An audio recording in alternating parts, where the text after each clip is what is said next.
They say we're free, that we've evolved, that we have choices, but most of the choices we're handed are rehearsed, offered inside cages we learned to decorate before we could name them. We give our time, our energy, our soul to a world that calls us lazy for resting, irresponsible for dreaming, ungrateful for grieving. And when we break beneath the weight, it tells us to work harder. This isn't a failure of will, it's a question of design. So today, let's name what many already feel. Not as a demand, not as a doctrine, but as a map. A map of how control dressed itself up as money, as patriarchy, as religion, and whispered, "Obey me, and I will protect you." But protection is not the same as freedom, and survival is not the same as living. Money, they say, is neutral, just a tool. But in this world, money decides who gets to eat, who gets to rest, who gets to be heard. Value is no longer intrinsic, it's conditional, tied to labor, obedience, and performance. Refuse to work yourself hollow? You're irresponsible. Struggle to make ends meet? You're lazy. Choose rest over hustle? You're a burden.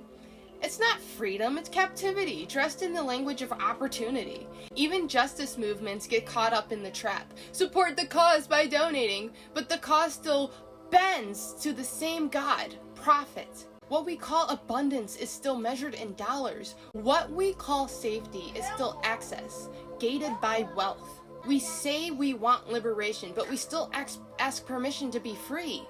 Money isn't just paper, it's control backed by fear, and fear, when it governs, becomes God. Once the leash was set, they taught us how to wear it. Not just in labor, but in identity, in voice, in posture, in worth. Patriarchy isn't just about men versus women, it's about who's allowed to lead, who's expected to submit, and who's punished for simply existing out of line. And beneath it all, white supremacy. Not a companion force, an entangled one. Together they wrote the rules of power and called them the natural order. White men were cast as reason, everyone else disruption, emotion, threat. And so, even when we speak truth, it's filtered through suspicion, too emotional, too radical, too much. But when the system speaks through media, politics, theology, it sounds neutral. Because neutrality is coded as whiteness. Even in inclusive spaces, patriarchy slinks in through performance, hierarchy, purity culture. Troll doesn't always shout. Sometimes it whispers, be soft, but not too soft. Be strong, but not too threatening. Be angry, but only if it's easy to digest. Troll doesn't care what your pronouns are, as long as you still play your part. They didn't just want your body, they wanted your belief.